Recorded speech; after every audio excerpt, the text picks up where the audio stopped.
Good afternoon, folks, and welcome to FMA Discussion. This is episode 460. Today we are featuring Nigel February, founder of Pick Systems. If you're watching, tell us where you're watching from. Smash that like button. Also, I just want to go over a couple things. FMA Discussion is not a platform or a vehicle for personal grievances. If you have an issue with somebody, then I urge you to take it to that individual. And you'll be surprised at the outcome. Most of the time, if you handle yourself appropriately and you do that, you'll find the outcome is generally speaking pretty good. But again, FMA discussion is not the vehicle. Right? We don't air out dirty laundry. All guests are to be respected. We follow the same suit as we do in the group. That's why the group has 15,000 members because folks know they can go there, expect themselves with the same format, and what we do applies to interviews. So I'm not going to allow what goes in the group, and I'm going to change that and allow folks to make disrespectful comments. No, that's not going to happen. If you do so, I'm going to remove you. Okay, and your comment. I suppose try to keep that in mind. Also, if you're going to ask a question and it's not really in the context of what we're talking about, I'll jot it down, but please please save it for later. And if there's an issue of time, I will ask Nigel if he wouldn't mind answering. Okay. And last but not least, before I bring him up, raffle. Got some stick masters in the Philippines and here. That raffle is going to be kicking off March 17th. So I urge you, check it out. $5 a ticket. Brian Canal is going to be making the flyers soon. It's a cause. You'll be helping others. You will be helping others if you donate. Okay, so check that out. Pinned in the FMA discussion. In fact, you'll see some of the donated items already in there. All right, good cause. All right, so that's a good thing. And without further ado, I will be bringing you Nigel. And here we go. Hey there. How are you? How are you? I'm all good, Dean. How are things? Good. Good. There's an There's an echo. echo. What are you What are you using for speaker? using for a speaker? No, I'm not using. No, well, just using the phone camera. Why is it? Let me see if it now. Oh, it's better. Okay. Whatever you did. Perfect. Perfect. Oh, okay. I'll fill it. Folks, if you're watching, Folks, are if you you're watching, hearing are you echo or is it just me? Was it just me? Let me know. Let me know. All right. All right. I'm going to say something. I'm going to say something. All right. So, got some questions in, and I sent you some questions. I sent you some questions. So let's kick it off. All right. What was the when you were coming up with it? What was your inspiration for wanting to make? What was your rationale from there? Well, so I'm gonna give you the sound so cool. You know, you automatically making me look good, but this is the reality of it. So we're looking at 1991, 92, right? So I was doing Taekwondo, and then I had to move to kickboxing because I don't know if anybody knows the reason why South Africa doesn't have a very good Taekwondo. Compared to the karate associations that they have in South Africa, which is pretty strong. The reason why, and I only found this out years later, was that our Taekwondo was linked automatically with North Korea. It's because why couldn't we ever hook up with South Korea? Because they did all the cool stuff, right?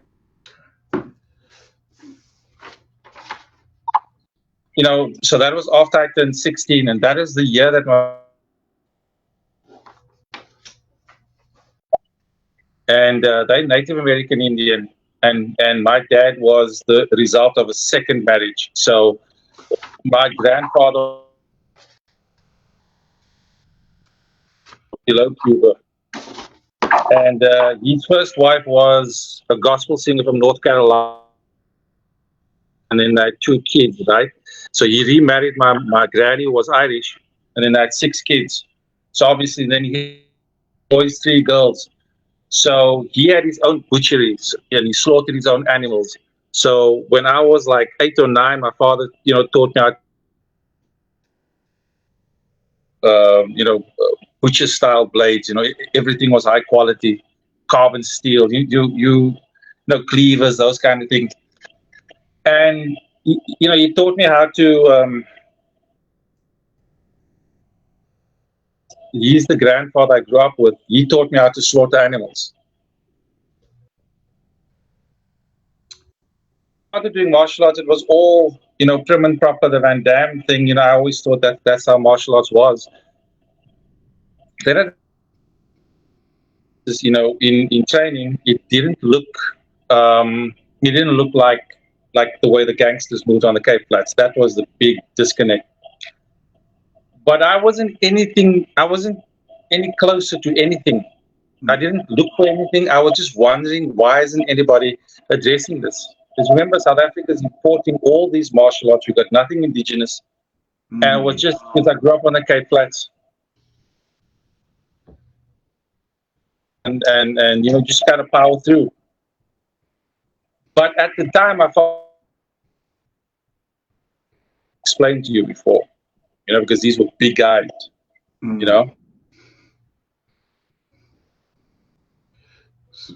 So there was a lot more. Nigel?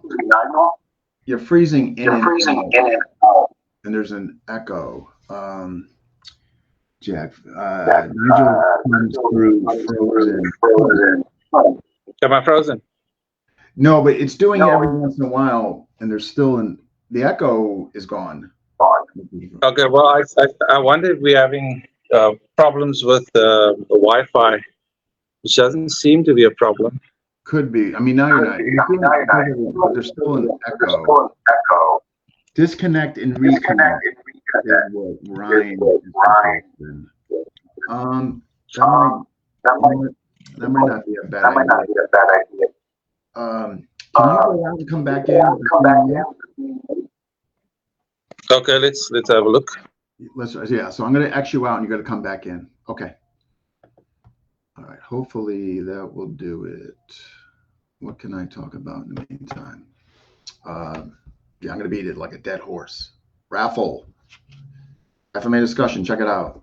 It's all going to folks that are ill. Masters. A couple folks here in the States too. So if you check out the pinned post, you're going to see the items that have been donated already. A lot of lessons. There's a stick bag. Stuff like that. But check it out. It's pinned in FMA discussion. You'll be doing a good thing. You'll be helping those in need. Hopefully when he comes back, I won't hear an echo.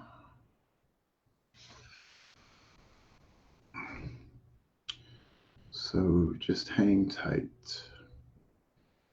Never fails. Technical issues. All right, who we got here? We got Norman, Eric, Ryan, Jack Lee, Ryan Canada, John Porter, all right, Starter Conrad, and Miss Ron, GM Ron Saturno, and Brewer Chap Chong. Was with him back in the Seahawks days. All right, hopefully this will do it. Let's try this. Hopefully there's going to be great improvement. Well, you're sounding better. All right, how about, perfect. So whatever you did, it could have been just a simple glitch, So, but whatever it is, it's good. We're good. Okay. All right. I'm going to touch him. So I'm sorry, but yeah, much better. Whatever. Sometimes it's the smallest of things that make no explanation. But yeah, so we were on kind of the your inspiration for Crane Piper. Yeah. So when I was doing Silat, I noticed that still have the gaps. It's like every day between criminals. Like, you walk home from school and you just see these guys roll and you just walk past them. And like even and this is what Lloyd also said, when we met for the first time, he said it's like, you just kind of get tired. It's almost like you take a number and you just get mugged and you just move on with your day, like mid-stride, mid-conversation, guys come and, take stuff from you and flash the blade. And then they take the thing and then just leave. And then you just, oh, where was I? Let's continue the conversation. So it wasn't that I was motivated. It was more like it was like discovering radium. Yeah, it was by accident. And then it killed the person who discovered it. It was one of those accidental things. I saw that these guys were doing the same postures I was doing in Silat. That's when I started researching. Okay, that was the key. It wasn't anything I was searching for answers or anything. It was literally like, oh, wow, that looks familiar. Why does it look familiar? Because at the time I was the only person teaching Silat in 1993 in Cape Town. I can imagine. I can't imagine it was that popular, right? Because it was just me. Okay. Right. So it was very private. I just kept it to myself because I was teaching Silat and Capoeira in the same week. Okay. The other thing that that I must say regarding Piper and people's attitude in Cape Town, even at that time, you can even ask Lloyd, because this was a thing we used to speak about often. People's attitudes were very dismissive because it was too real for them. Imagine, them seeing a duplicate of the exact move they just saw a few hours ago when they were mugged or almost stabbed. So they were, they didn't really think that the knife was a martial art of any sort. Martial arts to South Africans is anything that you bring into the country. Because even African stick fighting is not regarded as an actual martial art, because everyone in Africa uses sticks. It's just like a thing that you do. Okay. So the process of integration, like I can't imagine it was easy. Like, so in other words, you're looking at the Zuni, you got your Silat background, Western boxing. Like, how did you kind of put the pieces together, I guess, as far as what we're seeing today as Piper? Okay, so what I did was, because I discovered that Xhosa stick fighting was the main basis for in other words, any movement that you see in Piper above the nipple line, like anytime you see movements up here, when you're seeing these types of movements up here, just above the breast line, that is all stick fighting. And the minute you start seeing these close movements, that's the Silat. Right? So what I did was I took the movements I saw the gangsters do, I ran it through a filter. The filter was the original technique or from the art. So I was studying Silat, and then I had my uncle, my father's younger brother. I had him because he was working as a bus driver. So he had a lot of, black co-workers, and they were constantly, playing sticks with him.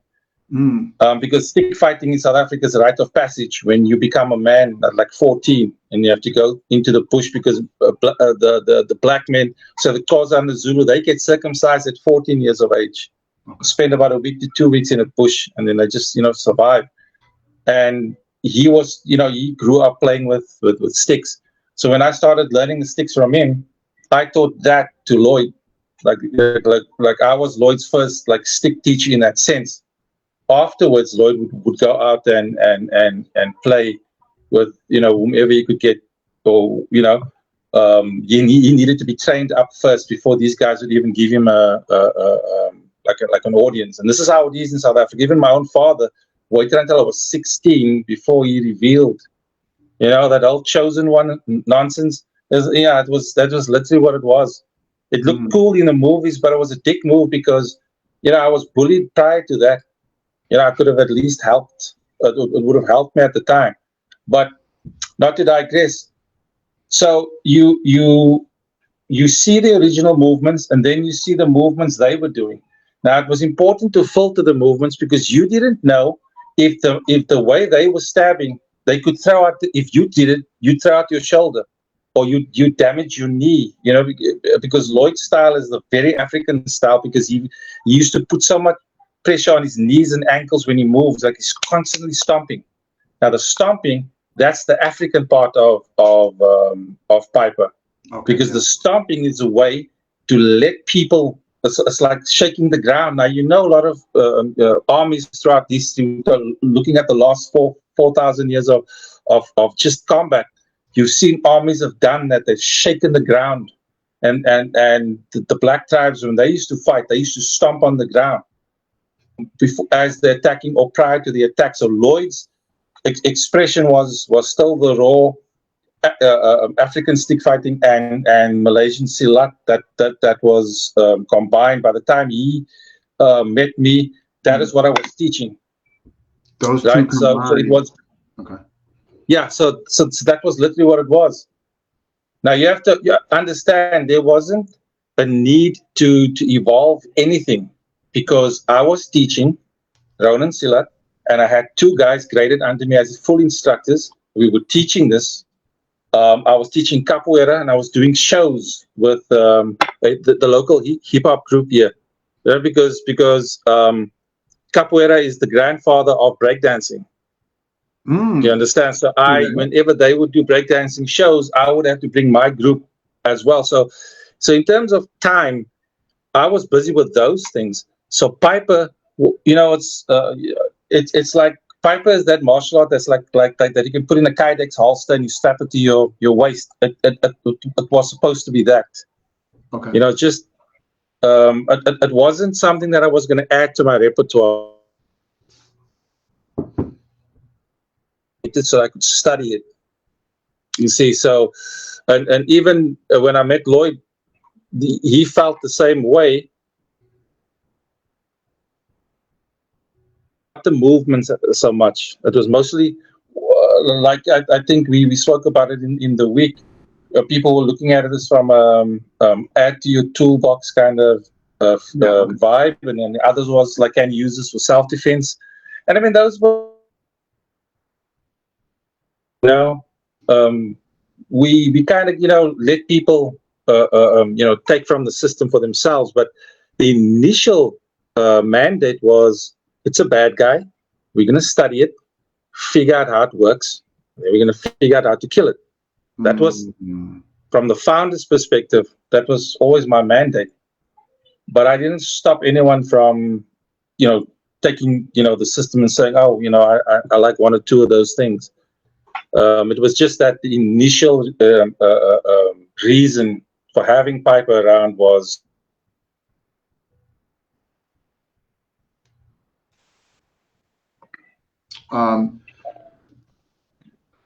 you froze a bit on the last part. So I think you were saying that the reason to have Piper around was. To actually have the initial reason was to have it as a bad guy simulator. Okay, bad guy simulator. Gotcha. So yeah, that was it. But obviously, like the vision me and Lloyd would have had for this thing, like, oh, cool, a new knife system.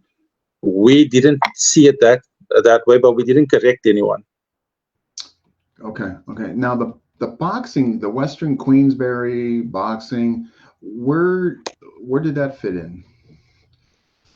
Well, if you look at what form style is reformed school boxing, which is African stick fighting combined with boxing. That's literally all it is. So the way that they used to make a fist, they used to gnarl their knuckles like this, as if it was the end of like the shillelagh, the Irish stick, and the knopkiri are similar. It's just the Irish stick is a lot shorter, but they've got this gnarled little bulbous tip. So they wouldn't make their fists in that way. So they would simulating that, because Lloyd would do that. Lloyd would tell me that, but he also would tell me, obviously you correct me if I'm wrong, that instead of hitting with these knuckles, sometimes they would intentionally hit coming down with these. Is that correct as well? Yeah, but see, you must understand, at the time I was I was already a black belt in martial arts. So things like form style, it was just a way to analyze movement. Like if people couldn't get, because it's a very cultural movement, okay? Like if you didn't grow up on the Cape Flats, it would be very difficult for you to learn this. To emulate it or get it. I got it. Okay. Yeah, so form style has a lot of similarities with 52, Jailhouse Rock. Okay. Okay. They were sparring with this. It wasn't something that I would learn to. It wasn't a replacement for boxing. I mean, there was a lot of things when I always look at, if is there an alternative that's way better and easier to learn, and it's a lot more effective. So that's how I would look at martial systems, including my own. All Piper did was just help me audit, what I was doing. Was it efficient? Was I wasting my time or energy? So form style, its only use to me was it helped people understand the movement. So if you were doing these types of movement with your empty hand, right, which is they just stretched out that silat, the silat block, or elbow spike. You just stretch it out further above the head. So now you just add a knife. Now that becomes easier because I'm already mimicking the movements empty hand. Okay. Right, but now the breast line. Now you are fighting like an African, because here's the thing: Africans are overt when they fight, even on an ambush. They want you to know we are in a fight today. They don't do covert anything. That's why you don't like ninjas were never ever our invention. Like I'll tell you that Africa would not have tried to do the stealth way, because when they fight, everything is like a peacock. It's always out open, expanding. Gotcha. Okay. Yes. Okay. Now, the main difference, you see, at the time, we didn't think this was going to leave Cape Town. Okay. Because remember, Lloyd already convinced me to not kill Piper, so that was the first thing. Okay, you have to understand. I wasn't excited or thrilled like, oh, new knife system. He was the cheerleader. so that people need to understand. I was very, blasé, like whatever, because I was so busy with all the other things. Piper wasn't anything special. Like it was just a means to an end. And like me, Lloyd also said, I was just tired of getting threw us together. Was like he said, he's just tired. So both of us, like, we are not street fighters. Like, we never at any point said that we were. We never said we were knife fighters either. No, Lloyd never. Right? Yeah. Never heard him mention that. Okay. Yeah, he doesn't give you the impression that he was. And like I said, there's other things that he lied about. But one thing he never said, and I know this, he never 600 fights. None of us ever said that. All we said was, this is the material, this is the research. Here you go. But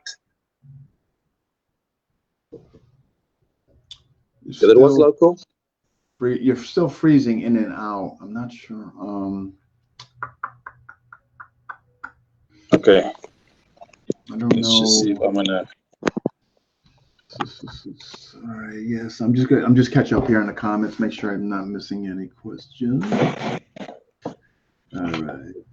We got 2J, John. Okay. All right. It doesn't look like I missed any questions.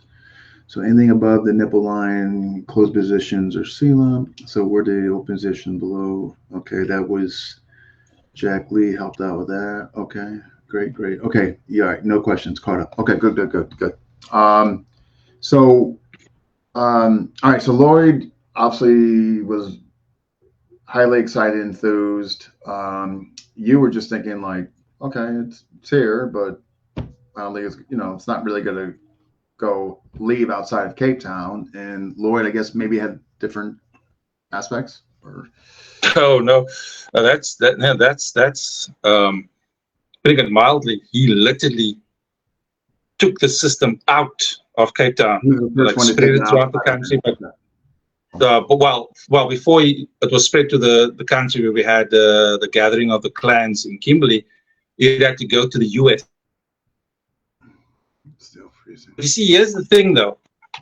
We didn't think that it was special. We just thought that everyone else had something similar to Piper. Mm. Okay? And that is the honest truth. Lloyd was talking to Mark McCann for a while. I wasn't online at the time. We're talking about 1999, right? But around about July 99, he was already speaking to these people. So he was talking, but he was already training in Piper around about August. He started his I think August, September. That's when he started training. I had to go to his house because I wasn't allowed to teach Piper in the Silat class. I was told to actually find my own way. But they didn't want Lloyd to learn Piper in that class. They made it very clear to me. So I would go to his house and then we would train. And then he never mentioned it to anybody. He didn't. But then one day they asked, I think Mark asked all the guys on this platform, like, tell us about, what happens in your country. And then Lloyd said, well, this is what it looks like in South Africa. And then they said, look, we don't know what to make of your description. Mm. And then Lloyd came to me and said, these guys are asking about what Piper looks like. Never seen knife use on the Cape Flats. And then I just decided to film that now infamous 7-minute and 28-second tape, which was from a 2.5-hour Silat class. I filmed the entire class, and the last 7 minutes was just of the of the garage. The guy who owns the place, Anand, was an Indian, and then Lloyd was the last guy.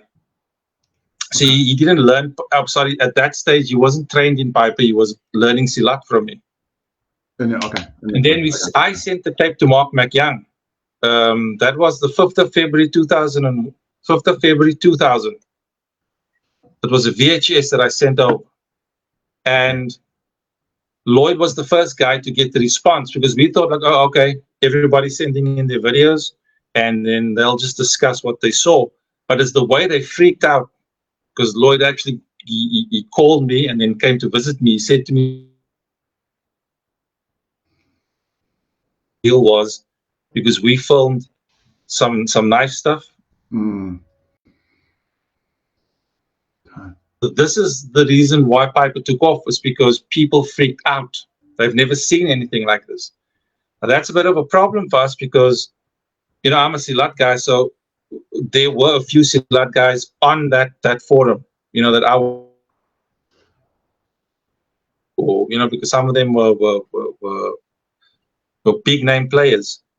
So I would have assumed that they would have seen this before and then offer some help and say, it looks like, because it's Silat knife, and I think it's just their reaction, and that's what started this whole process. I could definitely it started in the States first and then came back to South Africa. It came back. I could definitely see that. I mean, when Burton was telling me about it after he was, I think, 2 weeks in, I think I had seen a few clips previous to that, but then I started giving it a more harder look. And then I was like, how on earth would I defend against this? Looking from an empty hand perspective. And that's what really just triggered my interest in there. And then kind of rest just kind of fell into place. But I could definitely see folks from first glance looking at this and like, wow, I've never seen anything like this before. So I definitely could see that for sure.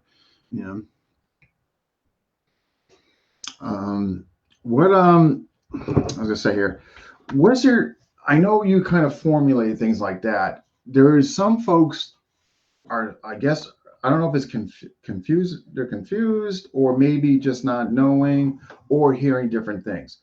Was there activity in Cape Town, what you're saying there was, but did it take a different look in the prison systems, or was it in the prison systems they they got released into Cape Town Flats. Then it took on a whole different dynamic. Was one more influential to the other, Cape Town to prisons, or prisons to Cape Town?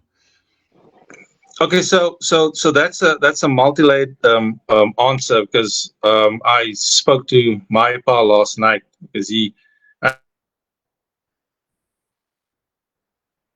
You froze. Yeah, you froze. I'm sorry, you froze, so I didn't catch the beginning. No,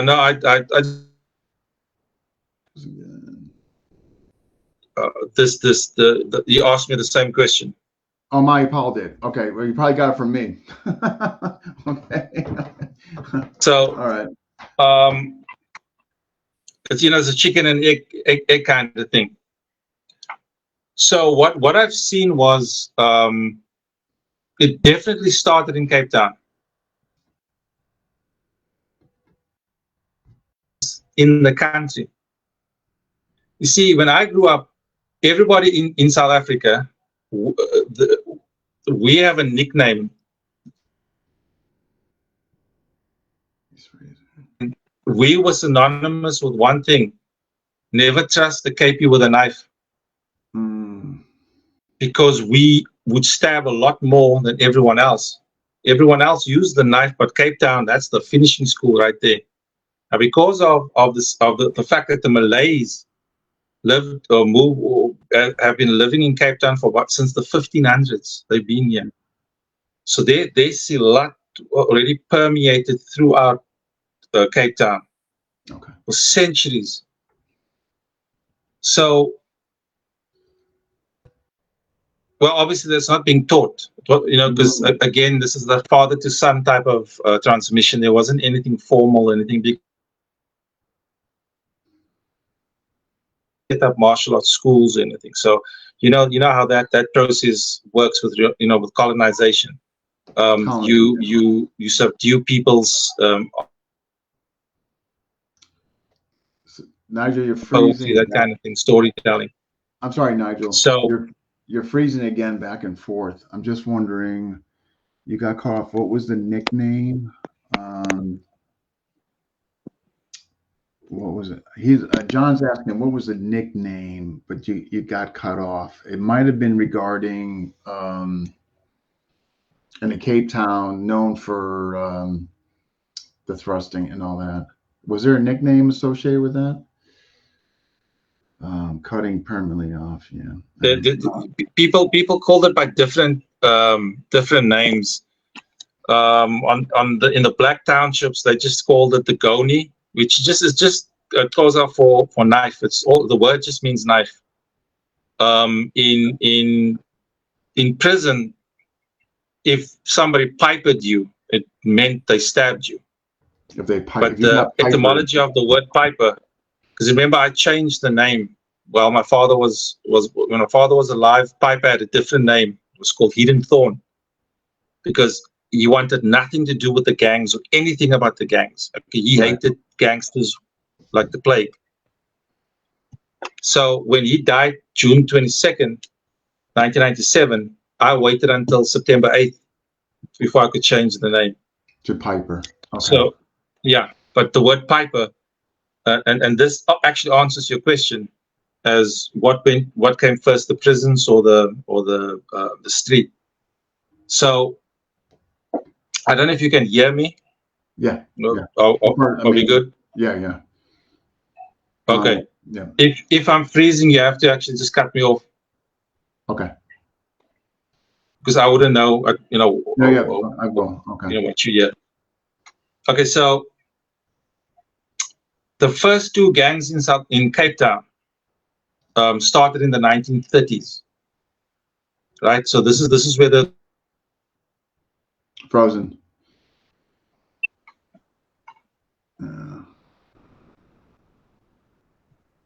Were you? Okay. I'm trying to think. Were you in the same location as far as the test run? I'm gonna move. Yeah, because I was sitting in the same place for the test run. I'm trying to think. I mean, I could. Let's just see. Folks, if you're watching, am I freezing at all, or is it just Nigel? If somebody could maybe just answer that, because then I'll know if it has anything to do with me. So again, is it just Nigel freezing, or you guys see me freezing as well? Somebody should say something. Just Nigel. Thank you, John. Okay. All right. So okay. Dean, I think your audio's also gone a bit soft on my side. I could definitely increase that. Yeah. All right. I'm bumping that up now. All right. Okay. Is audio better? Not much. No, it's not better now. Okay, yeah, now it's better. Okay. Okay. So yeah, we were talking about basically, hopefully, yeah. Again, as far as like what I guess prisons versus Cape Town flats. Yeah. So, 1930s, Cape Town had two. So frozen. Ah, damn it. Huh. I'm trying to think what it could be. I'm trying to think out loud here as far as problem solving.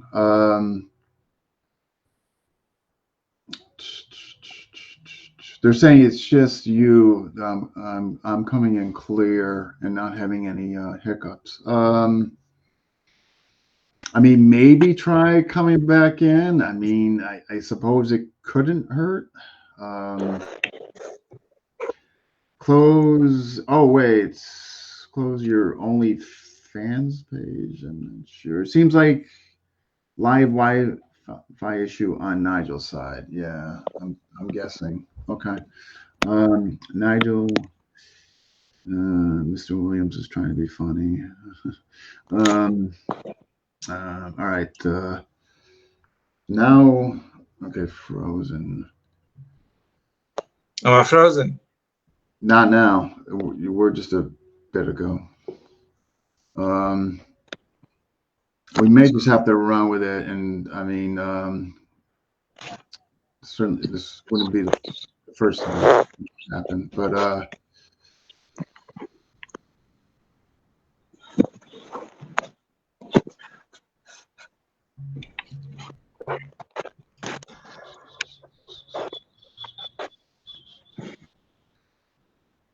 yeah, frozen. Unfrozen. I'm just trying to move some stuff around Okay. because I was in the same location that I was for the test run. For the test run? Okay. Okay. All right. Yeah. Worst case scenario, we're gonna have to just run with it.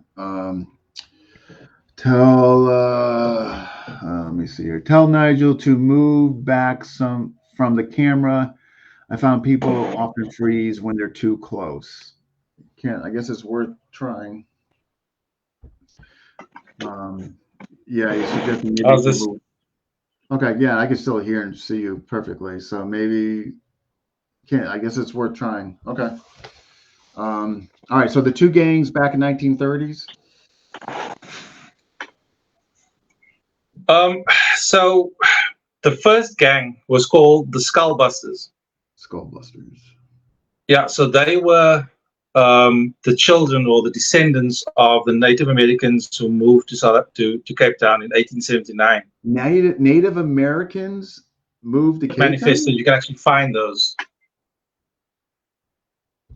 Interesting. Wow. Okay, so we're looking at Cherokee, Comanche, Sioux, and Apache.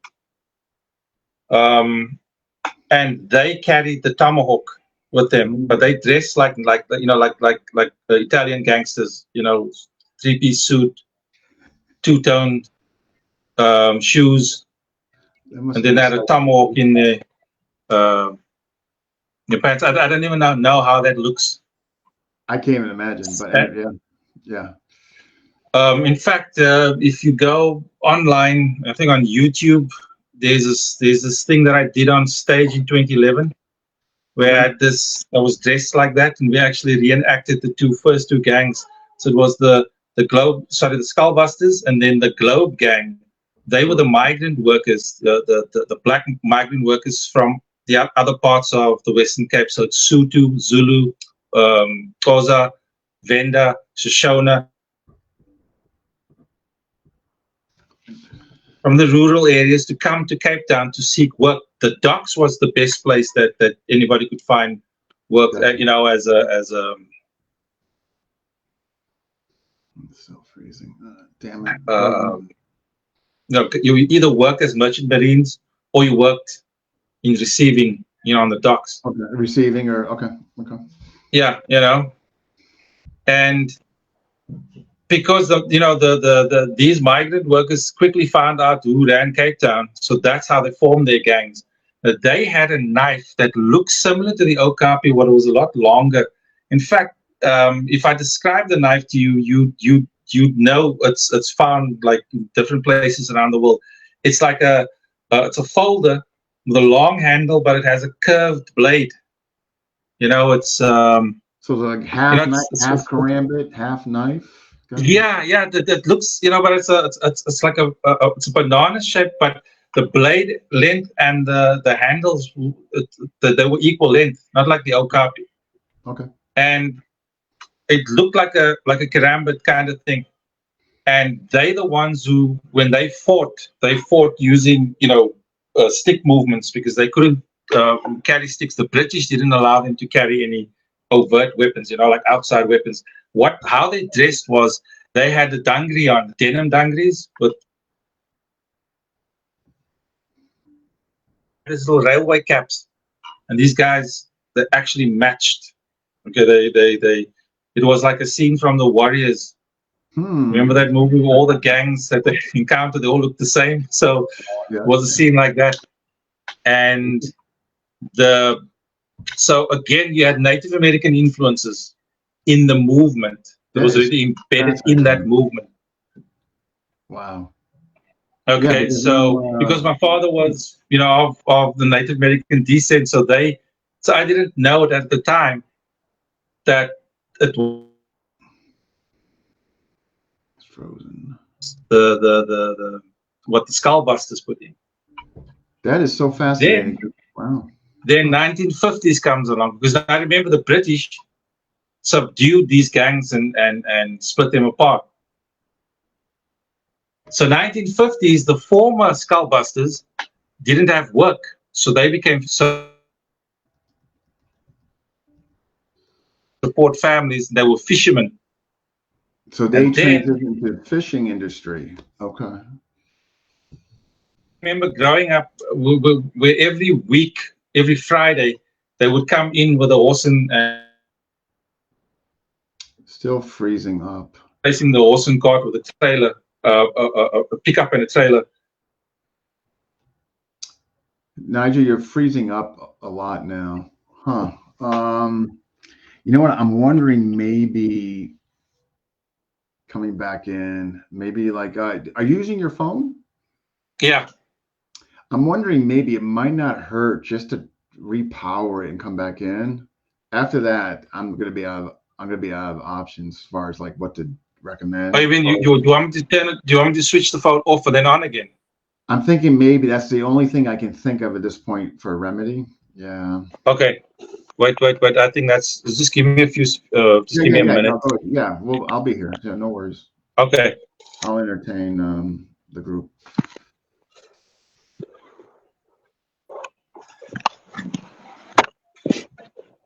I'm gonna exit out. So.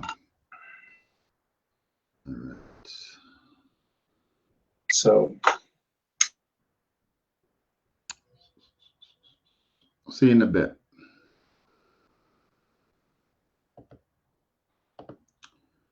Okay. Hopefully, when it comes back, we'll have much improved setting and experience. Okay. I know just when things are starting to get good. Yeah, folks, if you're watching that whole Indian thing, that was new to me. American Indians going to Cape Town. Wow. I'm part American Indian. My father actually was a third of American Indian. So that kind of resonates with me.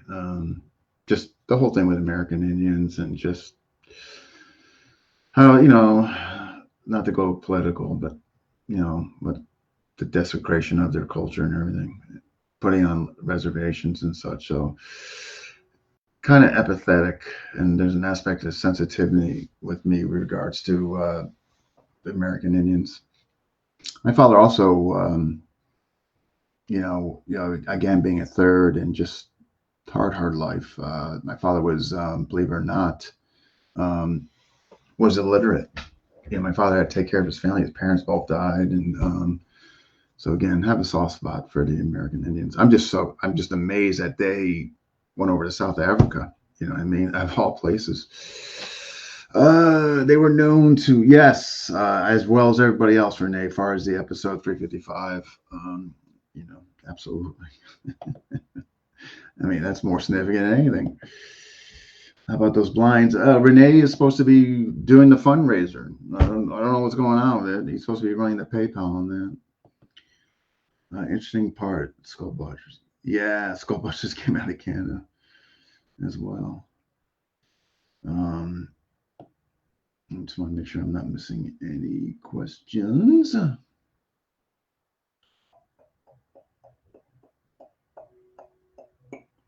Okay. No questions. Yeah, hopefully when he comes back, we'll get this straightened out. Keep the blinds. I know at this point, they're just known. It's like it's a integral part of the show, like Dean Franco's blinds. Like I can't remove them now, right? They're just, they have a life on their own. Yeah, I think so, Glenn. Keep the blinds as they are. All right.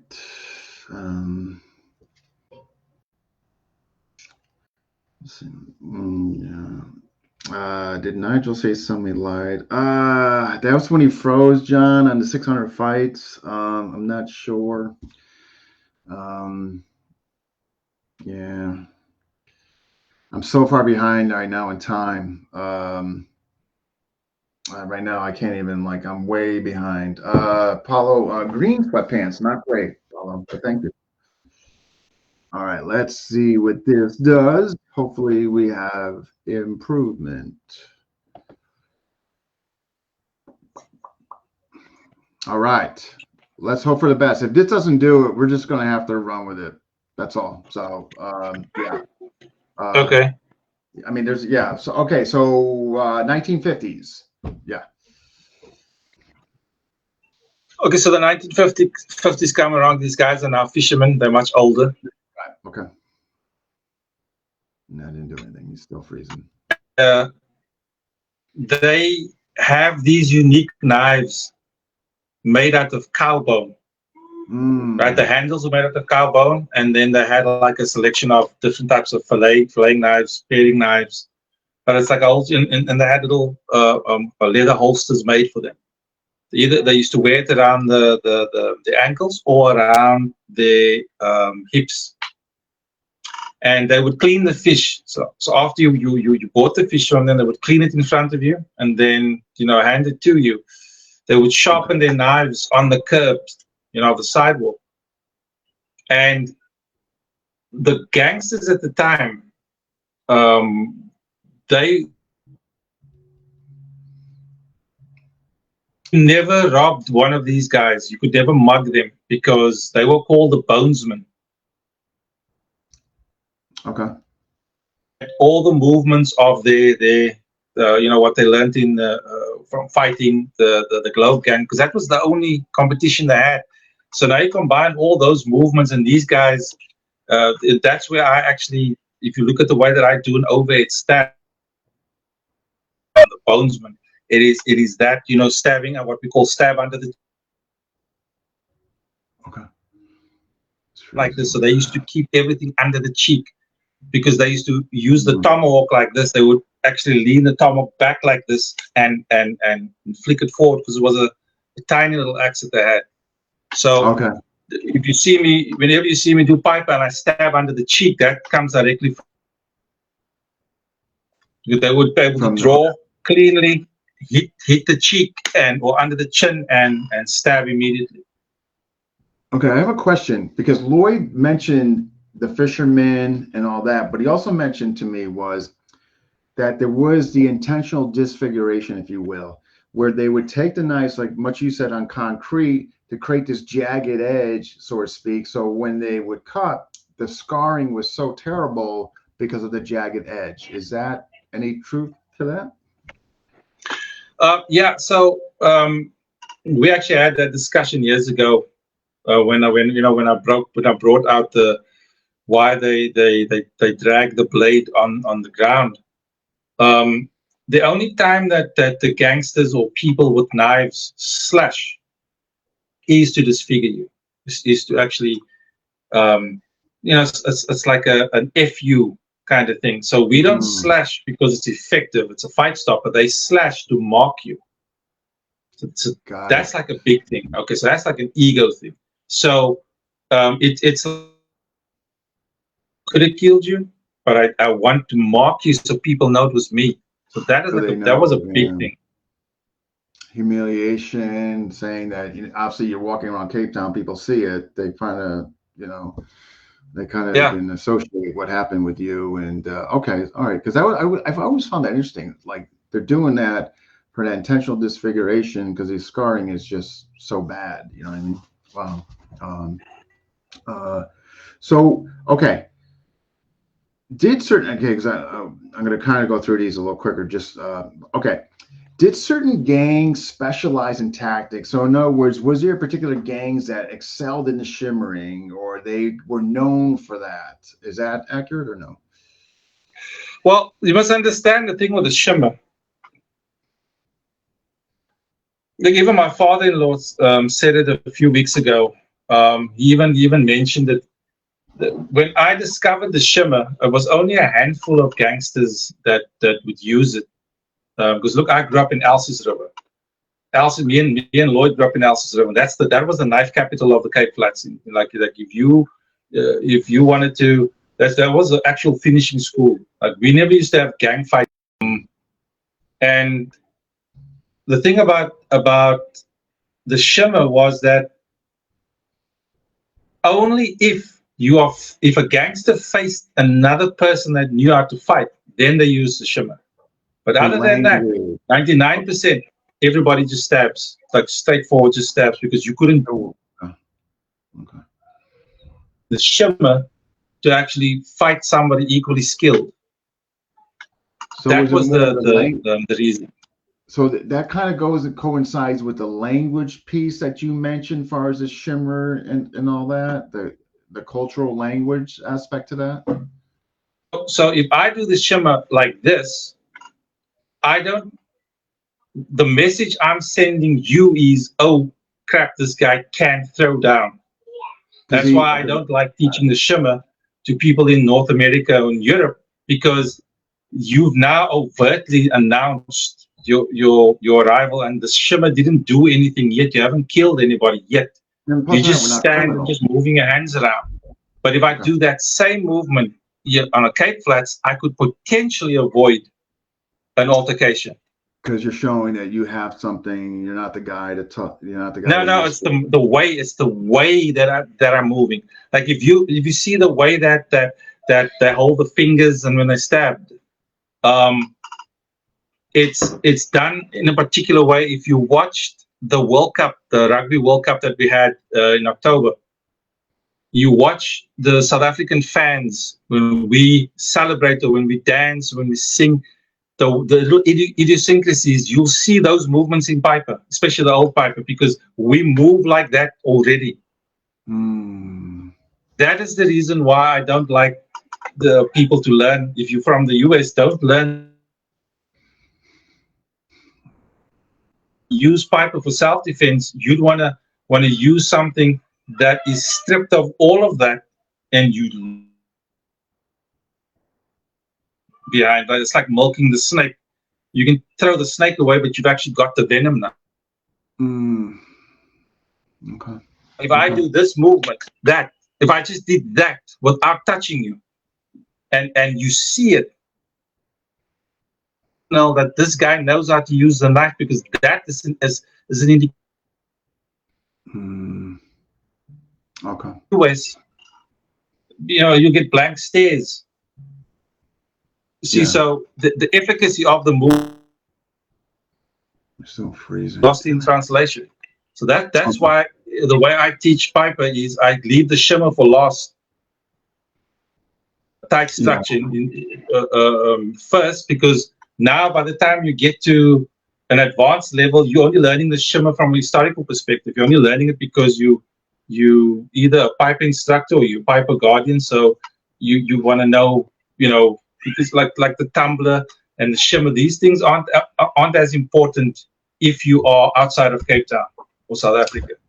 But inside South Africa, you'd want to use that because that is a language that you could use. Got it. Okay. Yeah. I on the shimmer, I mean, Lloyd taught about all that, but what I tell the students is we're not criminals. We live in North America, but yeah. So no, that makes absolute complete sense. Here's something I've always been, I think Piper does an incredibly great job of this. And I just want to know if this is something that you meant to be like with intent and on purpose. I feel Piper's offhand use is better than anybody's. It's in concert, it's in marriage. And that, whereas FMA, okay, it has the check in hand, it pins, it cruzadas, gootings, whatever. But I feel the offhand application of Piper is so much more pronounced. Do you agree? And was that your intention? Well, no, that's how it's used here. But you must understand, my research is not Piper. My research is of all systems throughout the world that looks exactly like Piper. So universal than it is exotic and unique. So using the offhand, this is a battlefield tactic used by almost every culture on earth in some way, shape, or form. So you can study this from a local perspective, but you only grasp the full like the scope as grand when you see that the offhand use is something that every other culture, ancient culture, has used, and you can see by the fact that used greaves, right? That hand coverings, that specific gloves. I'm talking about every culture, continents.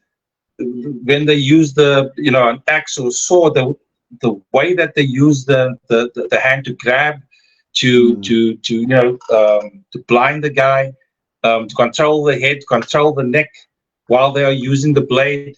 A lot more cultures have actually used that, and that's how I studied it. I didn't study it from an African perspective.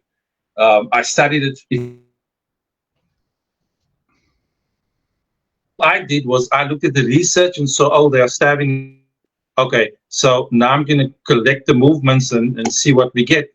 But you go all the way back, you discover that this is the tip of the iceberg of an even larger little Pandora's box. So the offhand use, while Piper is using it, it's because I found out a lot more cultures have been using this. And again, all I did was I used Piper to highlight it, not to say study this system. I'm saying there are systems like this, but we have. Okay. No. Okay. For instance, using the offhand, you could use your hand, palm, or what I do is I use the elbow specifically. Okay, because I got longer arms than Lloyd. Yeah. Yeah. We've actually measured it. It's almost as tall as what I am. Yeah. No, it makes sense. I just think in closer.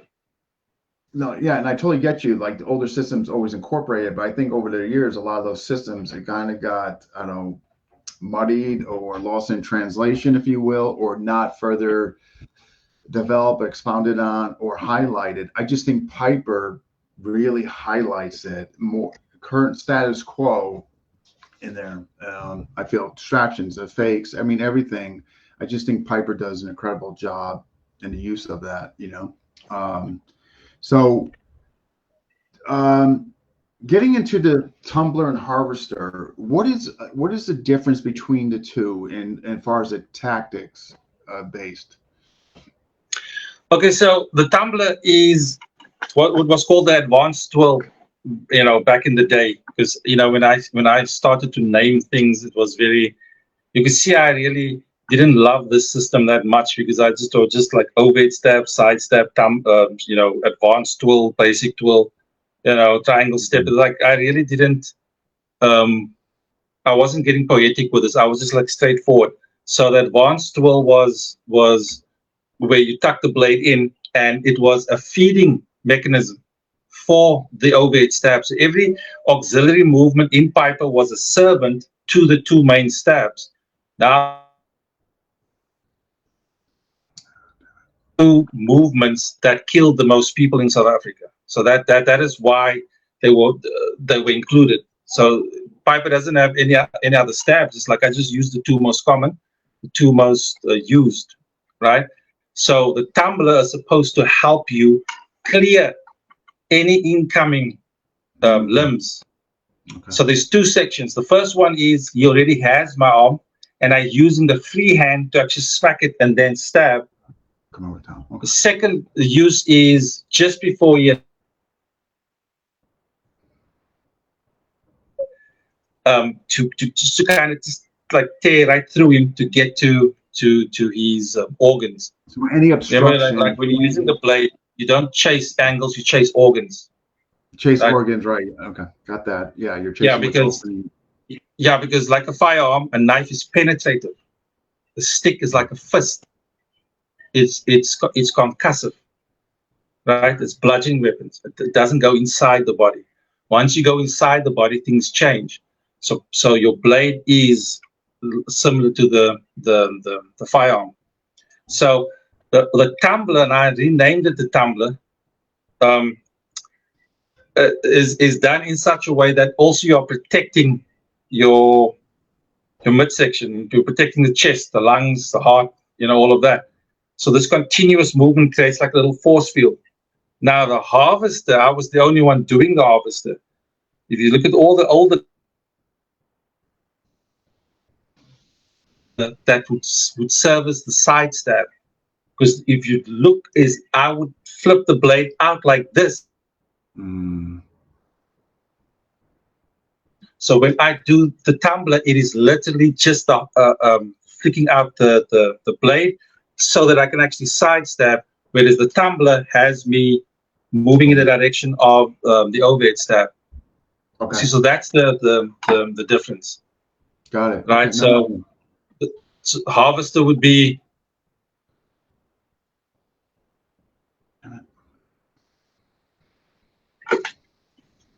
Okay, you froze there for a bit, but I definitely got the. Okay, no, thank you. That was very good. Make sure I'm not missing any. Okay, good. You constantly hear, I got two parts to this question. A question that came in from Joe and this, but you constantly hear that Piper's not a dueling sparring system. But I know you guys in the early days were certainly moving around, sparring and all that. So so where's your lens on that? Or is it also where things can be extracted from there to use in your sparring in there, depending on, what you do and how much of it, I guess, you do. So far as the activity is concerned. So that's the first question, and then I'll get to Joe's. Well, like I said, I would say, when you're dealing with the blade, I don't spar anymore unless you grade to guardian, and then there's three guardians you face with live blades. So I can't speak out against knife sparring because we sparred with live okapis. Like I can't have anything negative to say about it because look, I didn't still do it. I will tell you this: you have to knife spar. I believe you have to try everything. You have to see what it feels like. You will get an immediate appreciation for how the ranges change, like how quick and how ineffective your blade is. This is why you spar, to find out what is the optimum range for the knife. And the Filipino arts actually would address that by the Lago, Medio, and Porto. You need to figure that out. Like, for instance, if I told you, Dean, we used to spar, but we don't do it anymore, because I've figured it out. You're still going to need to be put through that. You're going to have to actually test yourself to see, wow, I got stabbed 3 times. If this was a real knife, it would have been over. Because once the blade touches you, it affects your health more than if a stick touched you. So even if you guys are studying Piper from, as martial artists, because remember, Piper was created for the martial artists, not for the normies. It was created specifically for the martial artists, and experimentation is the thing that we do. So now you've got a new system. And you're still going to have to put it through its test. You're still going to have to say, okay, how does it do on a roller? Do on the ground. You're going to have to put your systems through that. So sparring is something that I would say every person training in Piper will have to go through it. Okay. I start posting the footage of Lloyd and Shadley. Like each one of them would fight like 3 guys, like one after the other. It was to get the new guys used to the movement, and also to find out how aggressive you are. Because I use the sparring to test your aggression. That's what I used it for. So you could use it for building up reflexes and timing and all of this. Well, you have to. Again, it's experimentation. So I would not limit people like I did it. We did it with real knives. I still don't know how we got away with it.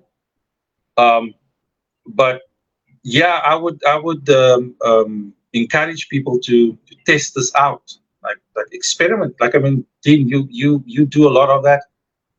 You used to do MMA, and this is like I always told my students, it's unbeatable in clinch range, but it loses its effort. So I would only get to that conclusion if we sparred a lot.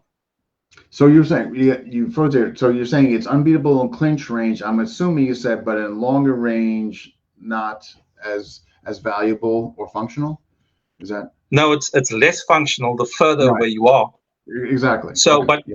But how are you going to know that? You're going to have to get into. How you know that if you don't get in there? 100%. Yeah. Okay. Yeah. Yeah.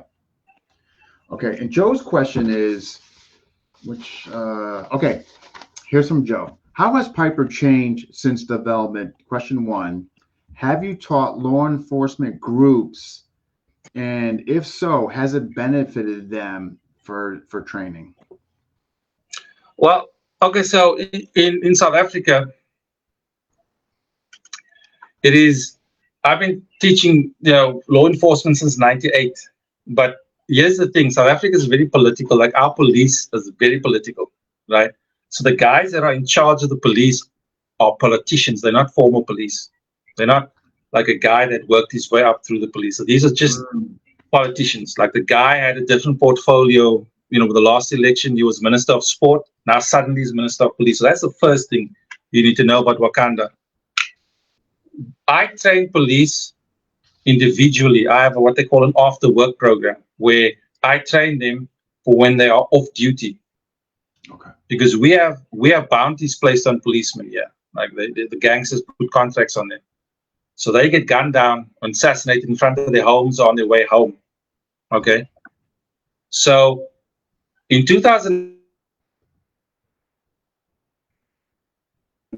one of the guys was a sergeant. He was a master guardian, and he developed a manual for the police where he tested their reflexes for drawing while the guy attacks using pipe. And I remember For law enforcement in South Africa, they face this. This would be, Piper would be the criminal they would face. So it's a simulation of what our cops would face. Okay. Now, I would train these people individually because their paymasters just don't, they don't just say yes to these training programs for one reason. The police unions are incredibly strong. So if you're going to come up with a new training program, that an SOP has to be written, and then the unions have to have a look at the SOP. And if an arrest or some police brutality incident happened, that guy could lose his pension and his job. Should he move away from something that wasn't mentioned in the SOP? Now, before I resigned from the pharmaceutical industry, I was a shop steward. Okay, so I worked with the police unions. So they used our lawyers for arbitration and mediation. So that's because I had to review SOPs as well. So a job description that your employer gives you, the unions must first look at it before it can be approved. So if I had to teach Piper, the police unions, pop crew, would have to veto that. So that's that's never going to happen. But yes, to answer your question, yes, I have trained and still are training policemen, but it's more off the books. More of the books and all that. And obviously you're getting a benefit from it. So, okay. Okay, his first question: how has Piper changed since initial development? Well, it hasn't changed all that much. Remember, there's so much information, there's so much material. Remember when Piper was called Hidden Thorn, I had Bonesman material that I had to shelve specifically because the material that I was taught with my father, stuff that the Skullbusters used and their family, was all long type blades. It was all high quality blades. He loved everything about the US. So he always used to play around with Bowie knives and just like big ass knives, man, He always used to think he was going to like fight the grizzly bear. Like, that's how delusional he was. And,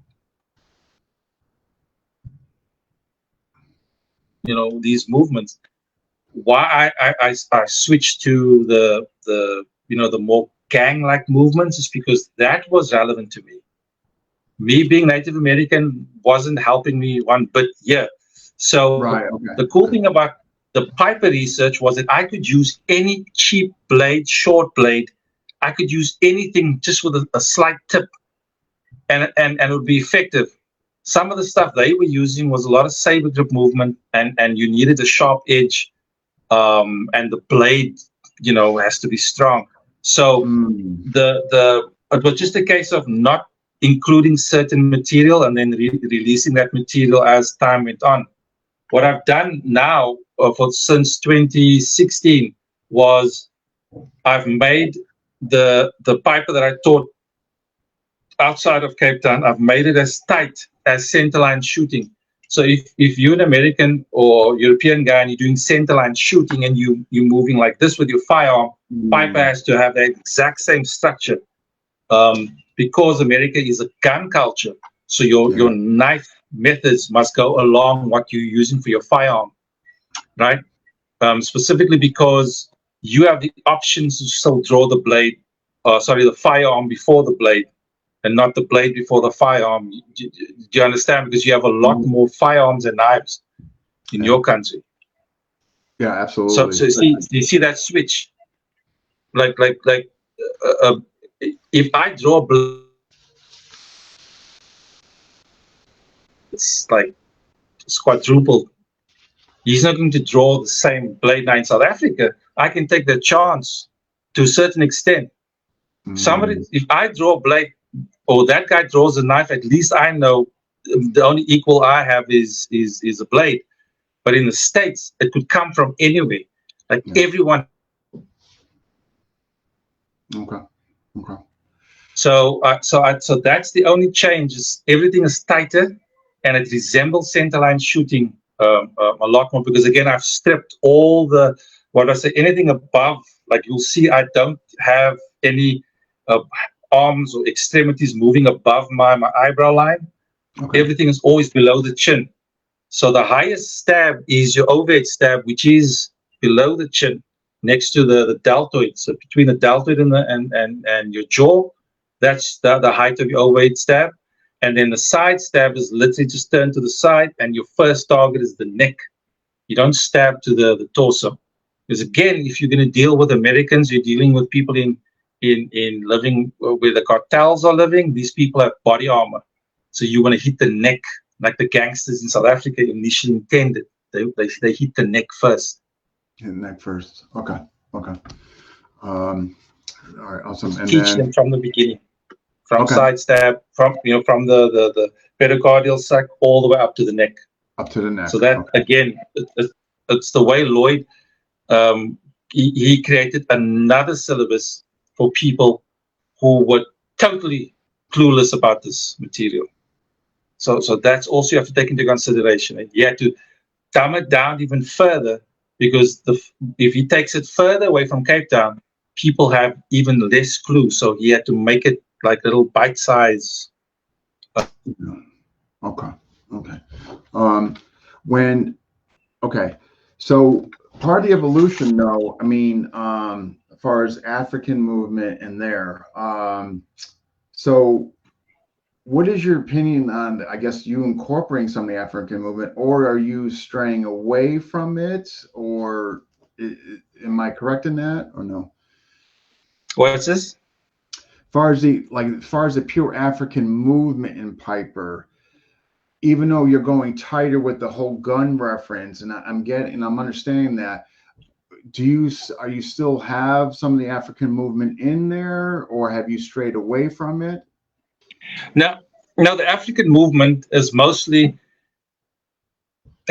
found in the idiosyncrasies, is what we call the initial movement. Like, what is the first movement you did before you stabbed? Like, that's the African movement. I mean, anything that is overt, it's African. If it needs to go northern hemisphere, it has to be covert. So you'd have to hide the blade like you would hide your firearm. So you draw tight to your chest. Your knife has to be drawn that way, because the culture defines that.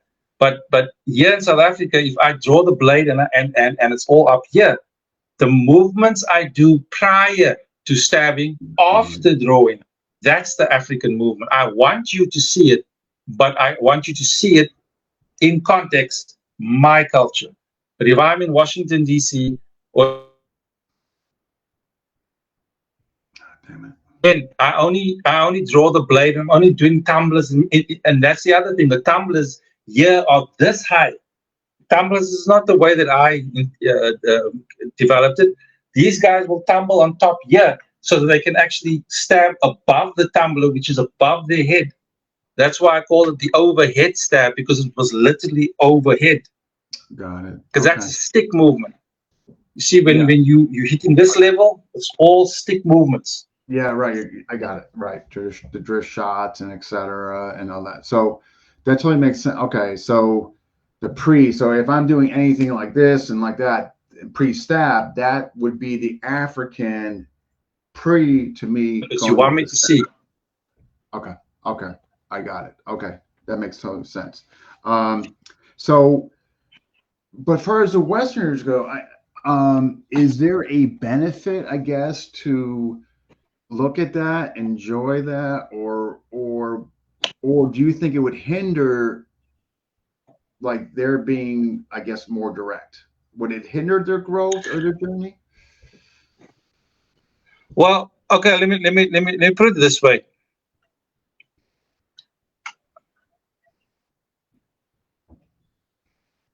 You could do it specifically for one reason. No one has seen it before. Like you could actually get away with it. That would be the reason why you are still doing it, because no one has seen it. No one expects it. That's the reason why, if you facing a guy that knows what you know, you'd have to up the game. And this is how the shimmer was developed, because I'm now facing a guy that is not just doing this. I'm facing a guy that is doing these types of movements. And now I have to up the game on that, right? But in your culture, if you're going to do a shimmer, for instance, or a tumbler, you do it specifically because you know the guy's not going to expect it. He's never seen it before. He's not going to know how to answer, react to it. Okay, got it. Okay, but be careful now. The US, while it may be a gun culture, it's a grappling culture. Yeah. Wrestling is embedded into your culture from the time you're kids. Absolutely. Yeah. You wrestle. Yeah. Right. Even your sports. If you look at gridiron football, it's basically a subsection of grappling. Like you're constantly charging into each other, picking each other up, tossing them.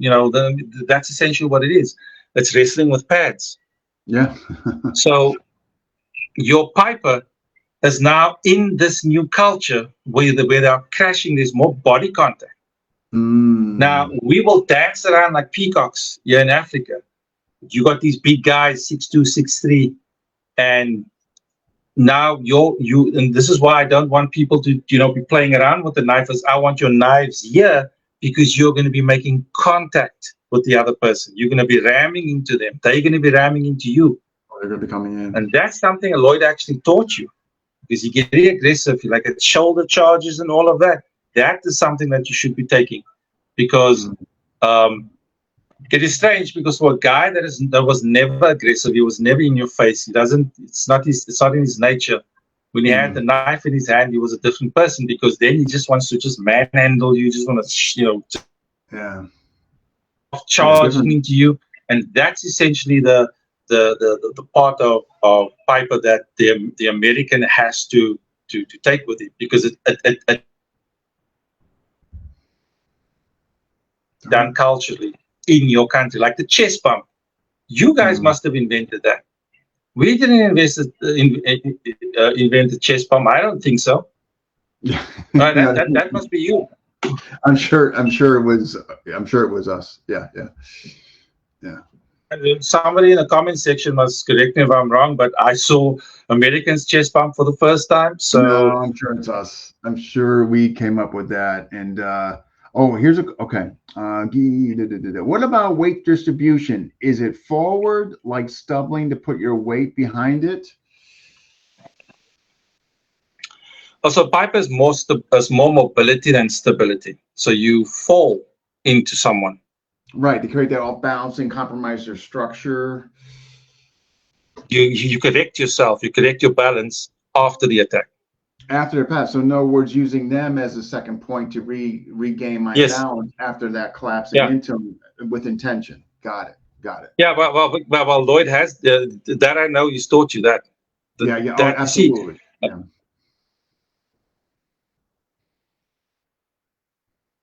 Well, I won't say African. That part is usable, okay? But understand, what does the average American look like? Average American's height is 5'8".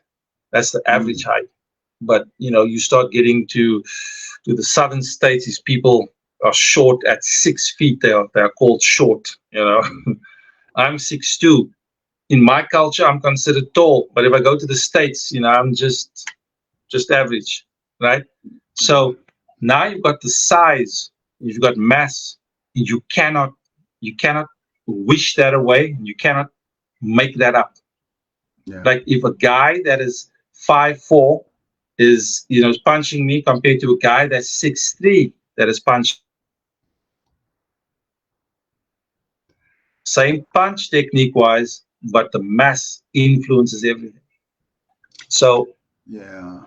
Definitely get that. You understand? So let's say someone like you come at me with a knife, it's gonna feel. So this is why I'm saying the size plays a huge role. Again, if you're gonna be charging in, because again, clinch in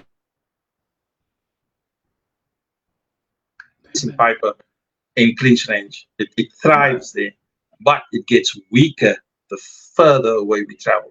You only experience that in sparring. Yes. So weight distribution, but if you're a bigger guy, it will be it's even worse for your opponent. Absolutely, because you're just crashing down on them.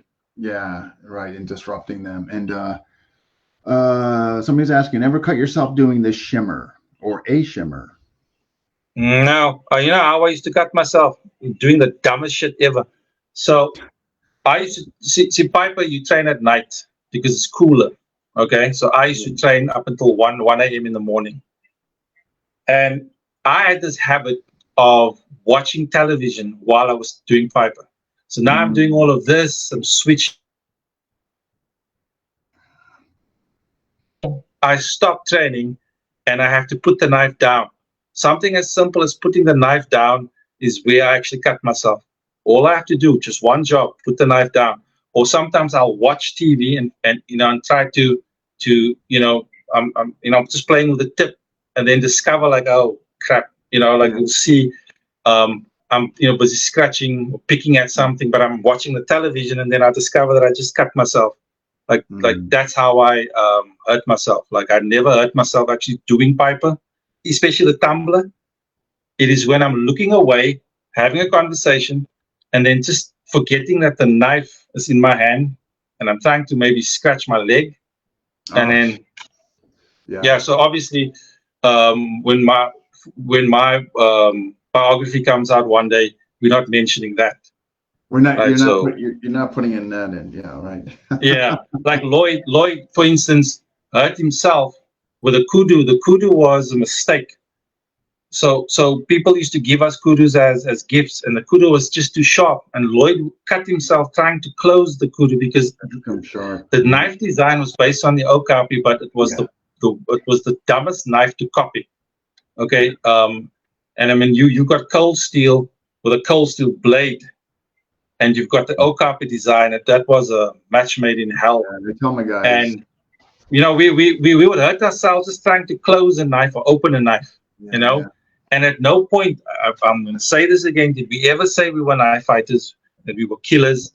At no point did we ever say that we were badasses. We had 600 body count. We didn't say anything. We just presented the material. Yeah, and also Lloyd doesn't carry knives like I also don't carry knives.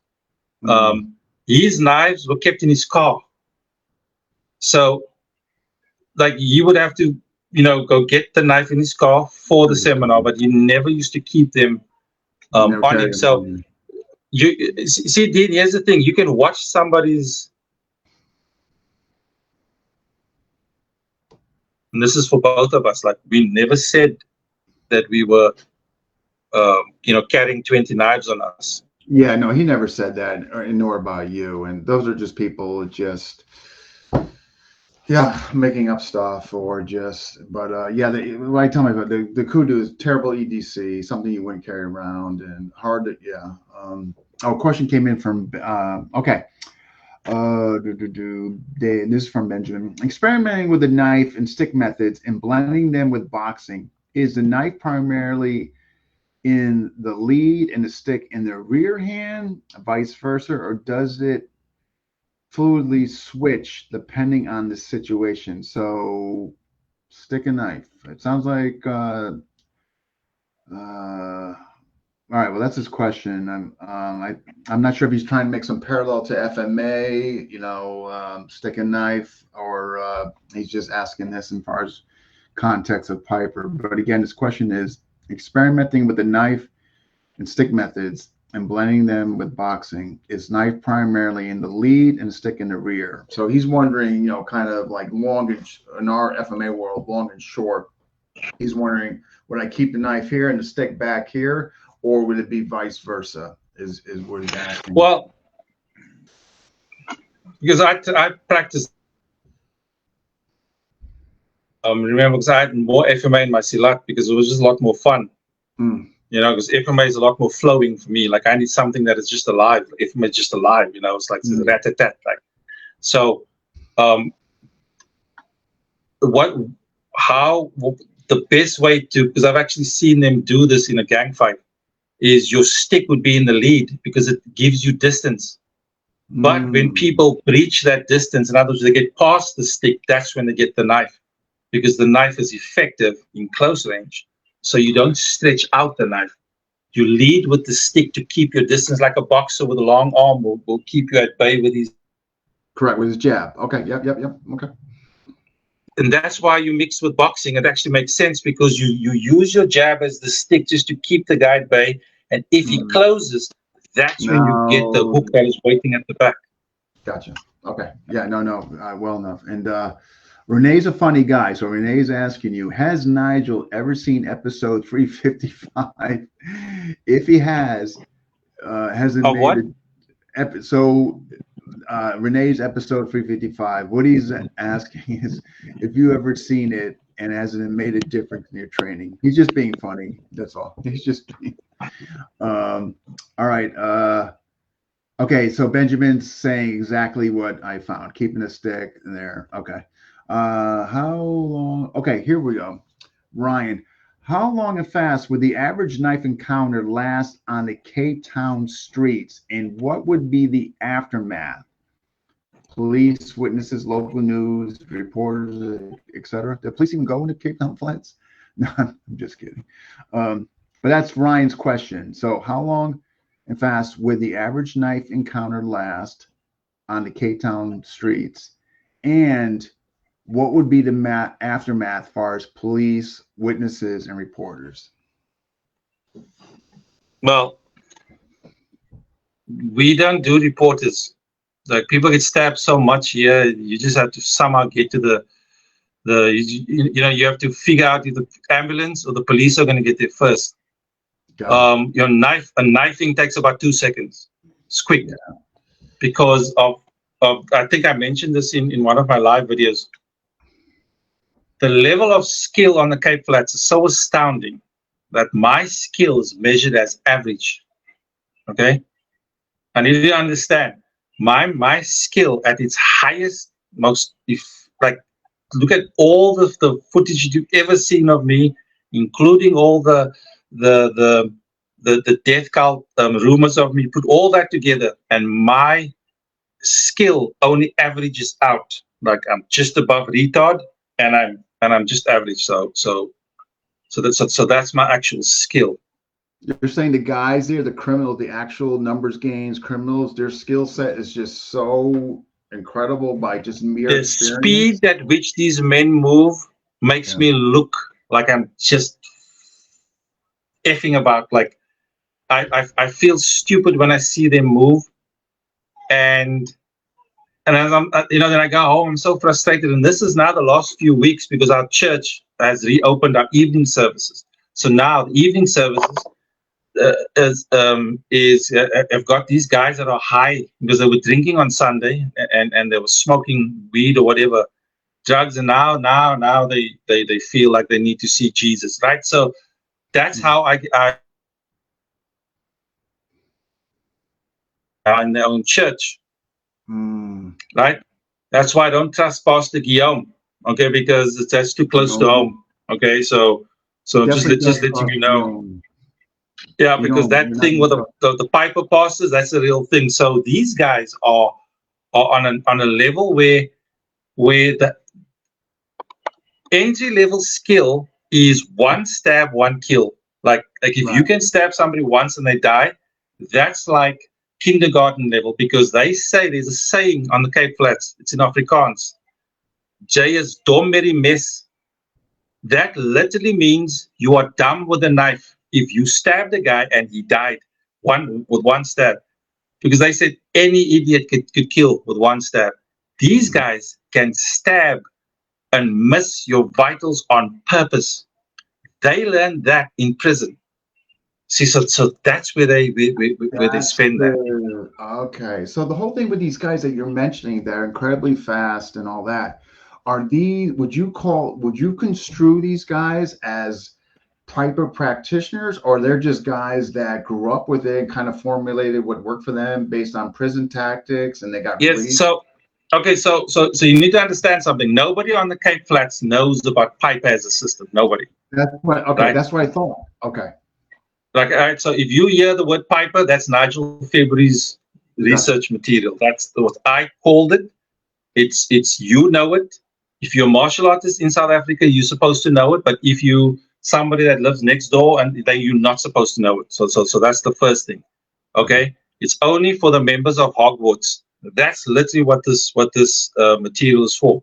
On the Cape Flats, they don't have a name for it, but what my father-in-law told me was that they will kill you for knowing the knife, because the language of the numbers and the knife use of the numbers are the two closely guarded secrets. See? So you don't see me flapping my mouth here. Lloyd himself, why did Lloyd also left South Africa? It's because we shouldn't know what we know. I had old gangsters tell Lloyd, and they told me, no one is supposed to know what you know. We were told that. So if you know Piper, you know the movements of 50 men. No one knows that. Do you understand? So Okay. if you talk about Piper, you're talking about an amalgamation of the movements of an entire gang. Got it. Because you're flowing from one movement into another, but in reality, each one of them had two movements. One had three, this one had one, and that's all they needed. So when you are studying Piper under whomever, that is a combination of everyone. Of everyone that you interviewed or witnessed. Yes, or, it doesn't. It's a Frankenstein's monster. It's not supposed to exist. All right. Okay. No. Okay. So my father-in-law, it's like they don't want to say it, but they basically say like you're not supposed to know it. Okay. Okay. So because that's this thing between the numbers. I also watch what I say. Like I can't speak using their lingo. I could get killed if I say the wrong word in the wrong order. Like that's literally how unreasonable these people are. Now, whether you think they're overreacting, it doesn't matter, especially if a knife is coming at you. I don't so matter. I'm and see again, we have to watch what we say and not act like I keep saying, me and Lloyd never said that we were tough guys, because when you measure us on the grand scale of things, like on the flats, we just above, Like the actual numbers gangs that are actually doing this on the daily. Okay. All right. Yeah. Okay. We would be the guys that in a race, we would come the 16th or 17th place in a race, and we're so happy that we finished the race. No, but first, second, and third, that's your numbers game. That's saying something about those 16 or 17 guys that are beating you, though. I mean, we got a question. Okay, here we go. John Border, what's the story with the NOG 23? Okay. No, that is it's nog 23, which is a Dutch word. Nog means still, so it means still 23. So 23 is the Piper number, and that was created by my father-in-law in February 2009. At that time, I took a break from teaching Guardians, because every year I grade a Guardian, right? So he asked me, how was I going to preserve the history of Piper? Okay.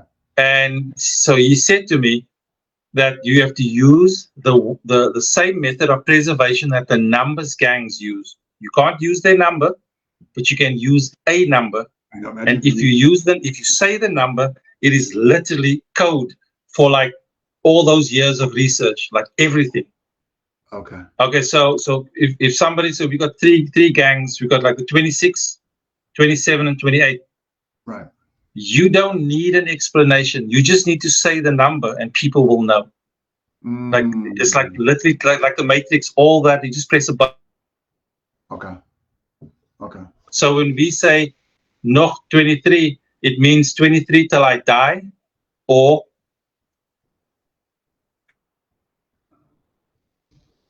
it's a Cape Flats thing. So they say 28 till I die. I'm going to be a Nongalos until I die, right?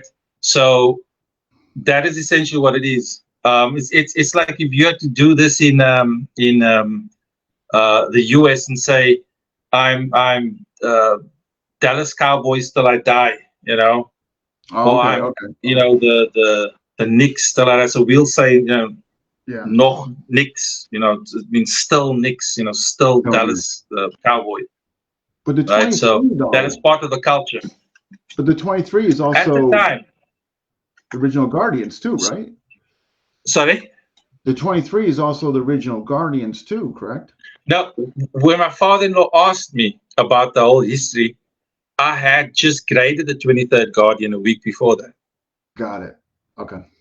So it just happened to be, so 23 will just happen to be the number. Like I just finished the 23rd Guardian, and then he asked me the question. That was like 2 months after I got married to his daughter.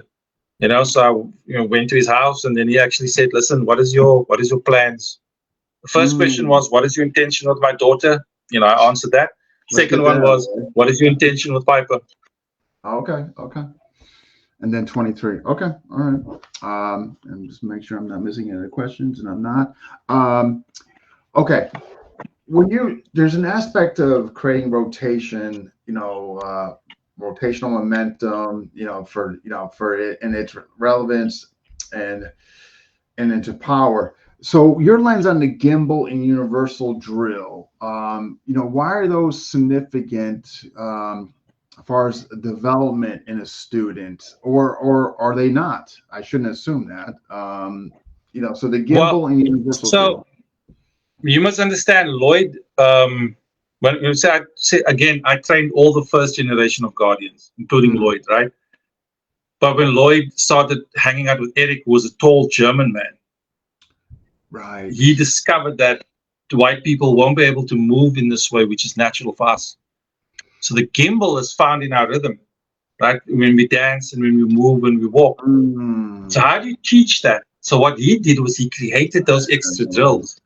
Like he created the De Jong constant, but I named it for him because I said to him, because again, with Lloyd's body he's built like a mongoose. He's got a long torso, he's got short arms. And he doesn't have a really strong grip because of his carpal tunnel syndrome, because of him being an IT guy, right? So he developed special drills just for him that he, because he couldn't keep up with, the other guys, who were doing other martial arts as well, the other Guardians. So in order for him to keep up, you'll even see the way that he holds the knife. He's got a very weak way, like, it's because he's got small hands like me. It's, he's again not a knife guy, so he adapts to whatever he's got in his hand. Okay. He has this habit of not looking what he has in his hand. Like I would give him a knife and he would use the knife and then look down and see, oh, it happens to be a folder or whatever, because he didn't care what was in his hand.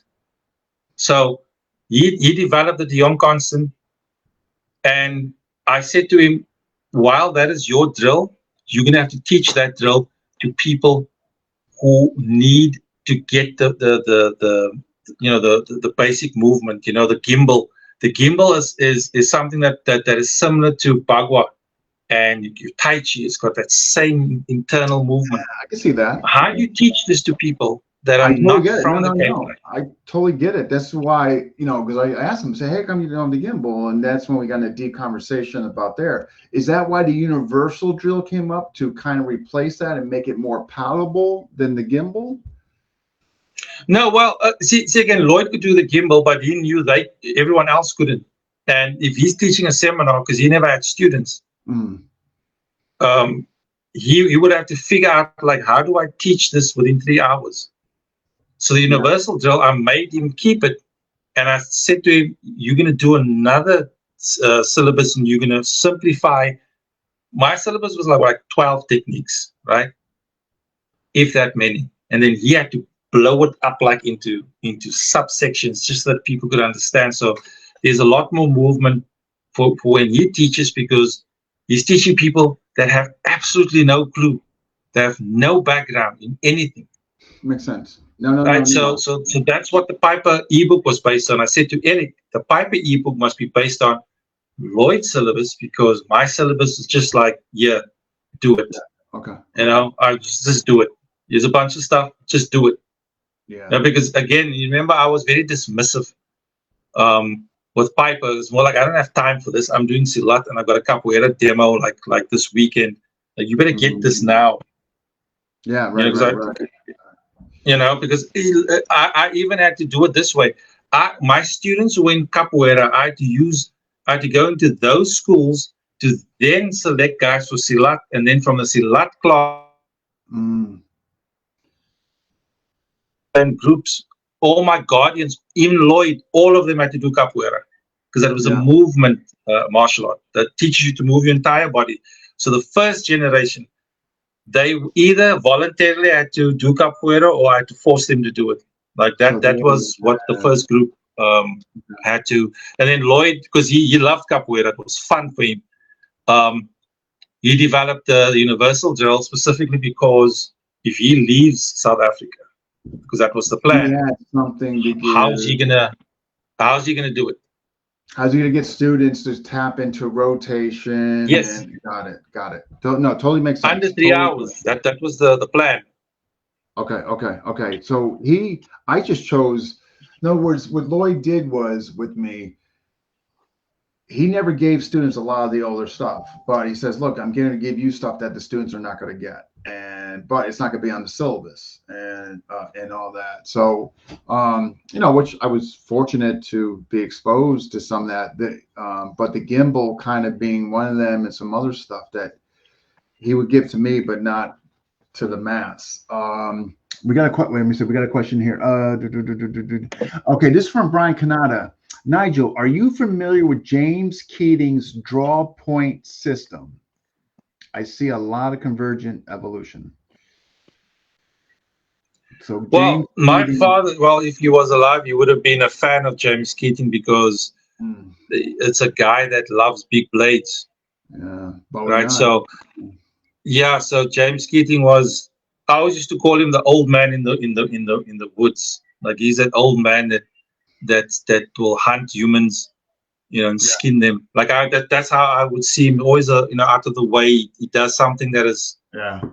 He did something that is purely like American, like something that is like from the culture. Like how do you utilize big blades, and how simple it is. Like what I liked about James Keating is that he used the entire dimension of the Bowie. Like you knew it was a Bowie, and he stretched out the entire like he squeezed out everything that you could from a Bowie. Like that's what I like. I started following him when he was referred to as the master at arms, something like master. So he's under master of arms, correct? Yeah. So that he's the only guy that I would say that caught my attention. Look, you need to understand something.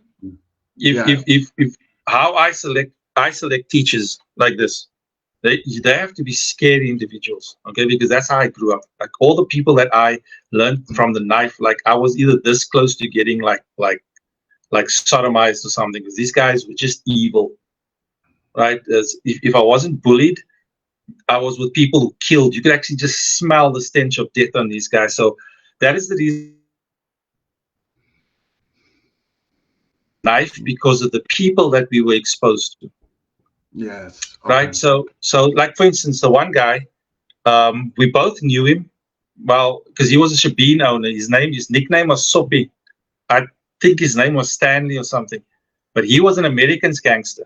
Now, the Americans were one of the largest gangs on the Cape Flats in the 1970s. I saw it on YouTube. Right. Yeah. Right. So, obviously, Soppy survived, and he is a Shebeen owner selling liquor. Lloyd visited the guy, who was a childhood friend of his mother, his late mother. Like I said, I also knew Soppy through my family. So, Lloyd showed him some piper, and that's when he said, "Oh, no one moves like that. No gangster moves like you move because you're doing like a lot. You're just doing a lot of movement. Like we would normally have 5 guys do what you do in 2 seconds. So you'd be surrounded. So then 3 weeks later, Soppy gets gunned down in his garage. Because I still remember Lloyd calling me saying, I was going to go back to Soppy because I gave Lloyd some questions. And then when Lloyd said no, the guy was just dead. Like that's what we're talking about. Like, so I'm saying like that is how you select, because you're dealing with a knife. It is a savage thing. It's not a scientific thing. People are trying to turn the knife into a a study on the hypothalamus, how it links to the epididymis, and then it links to the lower intestine. It's like, nope, it's not a book. It's savage. It's a hateful act. That's what people need to understand. Yeah. Right. So and again, you'll see myself and just look at our appearance. Just look how we presented ourselves from both sides of the spectrum. What you know of Lloyd, we tried to move away from any dark aspect of the blade, even in our presentation of ourselves. Look at this T-shirt that I've got. It's just a word. It's got nothing else. There's no Satan is not anywhere here trying to eat pudding or anything. It's just just one word, and that's about it. Look at Lloyd's design for his Piper logo.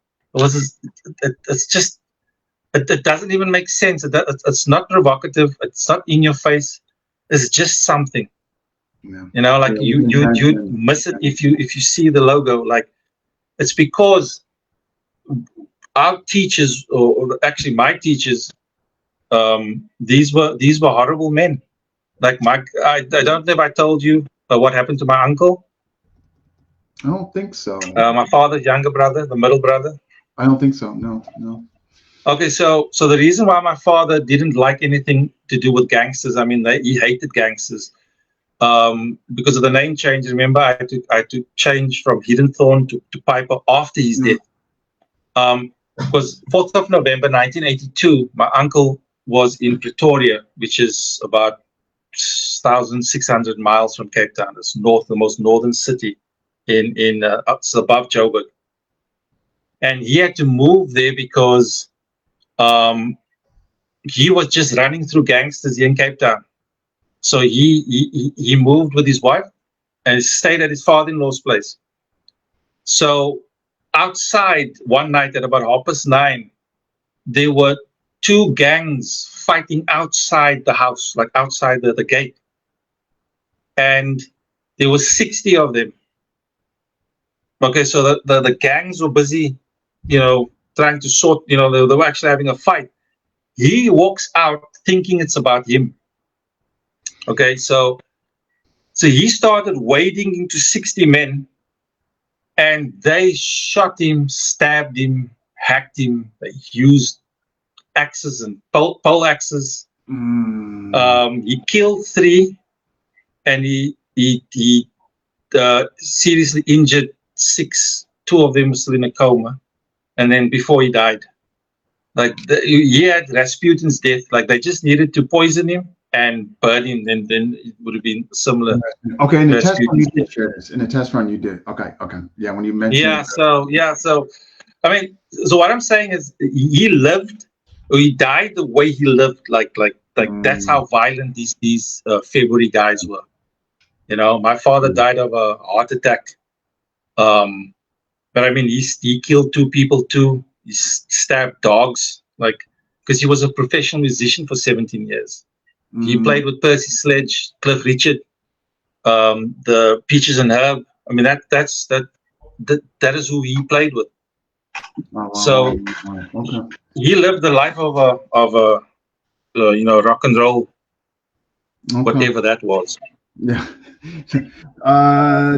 Glenn and somebody else question came in. Guys, I'm gonna have you send your questions to Nigel, and reason being is we're going up on 2 hours, and I'm gonna have to book soon. So please, if I didn't get to your questions, please submit them to Nigel. Okay, all right. I believe Piper. Like I come from fascinated with Empty Hand Against Knife, like, just, again, incredibly difficult, failures, all that. It's kind of like a craft for me, just something to get better at, knowing that I'm going to fail, but it's kind of like a self journey thing. But I believe Piper is the hardest system that I've been exposed to deal against Empty Hand Against Knife. Like, I just don't think there's just a harder system to, there. Was that by intention, kind of a default system put in there when you're coming out of this, or the gangsters before you? Was that kind of a natural default system they were thinking? Well, when they were using it, if you look at all the movements, so they don't get disarmed, right? But they still got disarmed. So, you know, again, I'm speaking from an MTN guy. Yep. Piper can be beaten, but the window is so tiny. You still have to take that chance. The window's tiny, yes, but but here's the thing: you have to take it. Okay. There is because I've done this for I've been training Piper so it was created almost 33 years. Piper's 27 years old, but the research is 33 years old, right? Right. So I've studied it to the T, and I can tell you this: you have one chance. It's, for instance, like the shimmer. I'm gonna give you a tip on the shimmer. You can beat the shimmer, or you can let the shimmer not affect you, because there's a saying that I have. What is the shimmer to a blind man? Right? Can't see shit. Right? So what is a shimmer at night? Why do it? I can't see it. The shimmer is meant to be seen. But if you stare directly at the person and not watch the knife, you won't be intimidated by the shimmer, because it runs on a predictable path. They shimmer to then stab. You know that was going to happen. Yes. You see, so it's about finding that sequence and then getting a sequence gap so you can just jam it in there. But once Piper starts moving, like once you get, like if I'm starting to move and these hands start coming up within the first first split second, like the first 500th of a second, if that guy starts moving, it's impossible. Because what happens is his elbows come in after this. That happens. Now you've got just too much disruptions. Okay. Yeah. So it's literally, and Lloyd, when we used to do the seminars, used to say, Piper gets you inside your perception. Like when you're still trying to figure stuff out, it's already presented itself like a Trojan horse. Yeah. Right? But again, it teaches you to react. Yeah. The bad guy simulator. That's literally what their job is to test everyone. Yeah. It's see, dude.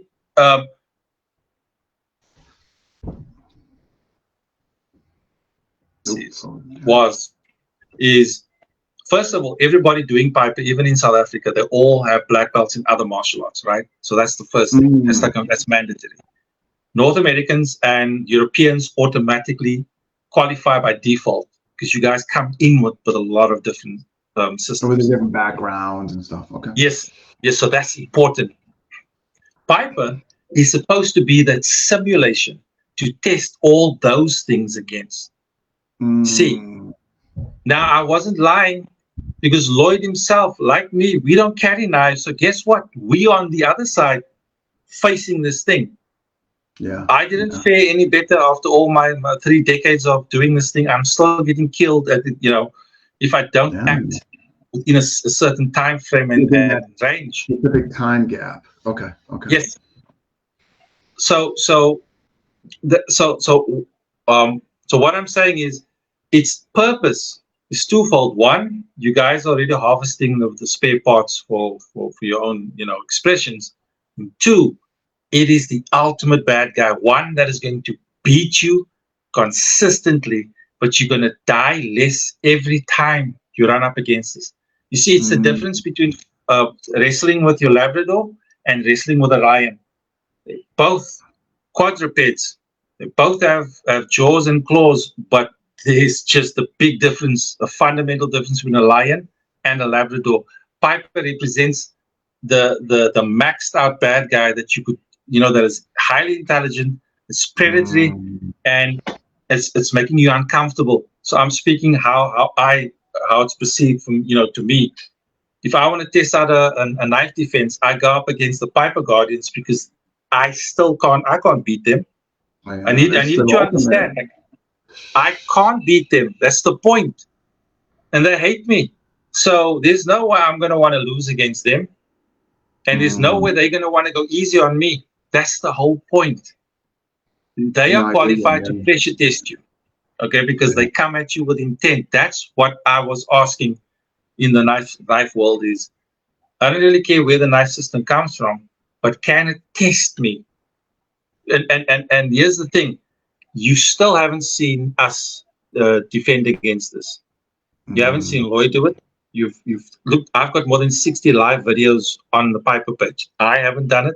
In fact, there's 2 videos where I'm getting stabbed consistently, like like for the world to see, because I'm still not fast enough. No, I When know. Piper gets in range, I'll be the first to tell you, I No can't. argument here. Yeah. It's when it's on, man. Like, yeah, like if you don't get in that window, that gap where like that transition from shimmer to whatever, man, you are just like, again, like the stab comes down the elbow, and it's just like, yeah, I mean, you're getting right, and then the weight falling into you. Now your Yes, structure's getting compromised. Now behind your structure getting compromised.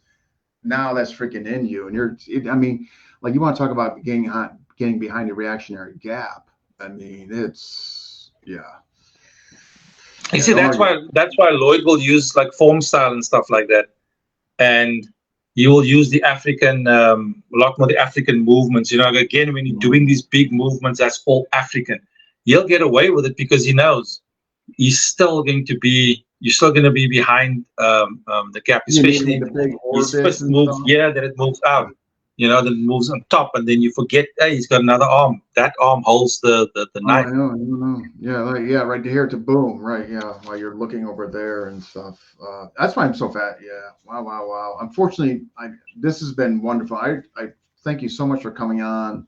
Um, if I didn't have to go, I would chat with you longer, but I really appreciate it. This has been informative and just absolutely wonderful. The comments reflect that.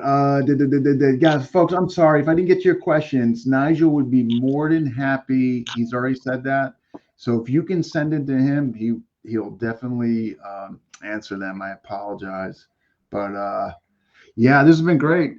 Thank you so much. I appreciate it, and I hope you enjoyed it. Hope it was not taxing or a negative experience on your part.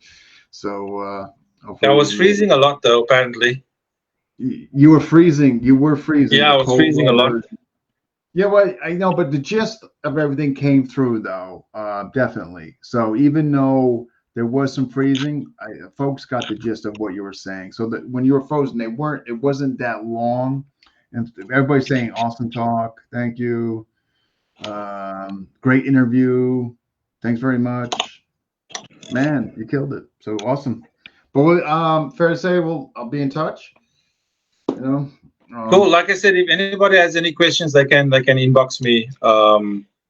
Because like I said, there's no secrets. It's I like to speak about the development of any technique. If there's anything people are unsure of, I'll clear it up for them. Because again, I'm doing the 2 papers for the immersion lab. One is on prison violence, and then of course Piper. So the idea is to get a lot of people don't understand or know about like Cape Town's history, how rich it is, and how much wasn't recorded. So it's only because of my father's family that I'm that I could make these connections. Awesome. And then I will be I got to talk to my pal. I had a suggestion, so I'm sure all of us are going to come kind of full circle. But yeah, again, thinking I will be in touch. I definitely got to run by what I was talking about before with the students. So, but yeah, thank you so much. Oops. There you are. You're back. Okay, but yeah, thank you again, sir, and I'll be in touch. Appreciate it. Awesome. Okay, Keep you well. take care. Hello. Bye. All right, folks. That wraps up 460. Okay, who's next? Who is next? That's escaping me, which it shouldn't be. That's not a good thing. I got it right here. So we're going to February soon. So lineage theme episode. Me and Brian Canada. Lineage isn't important. Should you care about lineage? I think that's up to you and your journey and what it means to you. But we're going to talk about it. So stay tuned for that. That's coming up. What else? Post-COVID, FMA community post-COVID. That's going to be with Tim Hartman. Me, Tim Hartman, and Ty. And then we got some folks coming up in February, of course. That's right around the corner. And a bunch of other things. And raffle. I know you guys are going to get me sick of talking about that. But seriously, you guys will be helping folks. Some sick masters. They need it. All right. As a matter of fact, Brian Canada just did it, and he sent it to me. I'm going to be posting that later in FMA discussion, so you guys can actually see it. And again, there's already items that are listed to win under my post here, but you'll actually see the flyer, which I'm going to put in there as well. And yeah, if you can, $5 a ticket, and look at some of those items in there. Also, if you want to donate, there's still time to donate. So if you got something that maybe you're not using anymore and it's just sitting around collecting dust, by all means, let us know. I'll definitely just send me a pic of it. I'll definitely post it under that, and we'll definitely raffle it off. Appreciate it. So we can definitely use a few more things, as well as hopefully people buying tickets. Remember, we're kicking this off March 17th live as far as the raffles go. All right, folks. Thank you for jumping in, and I will see you hopefully next time.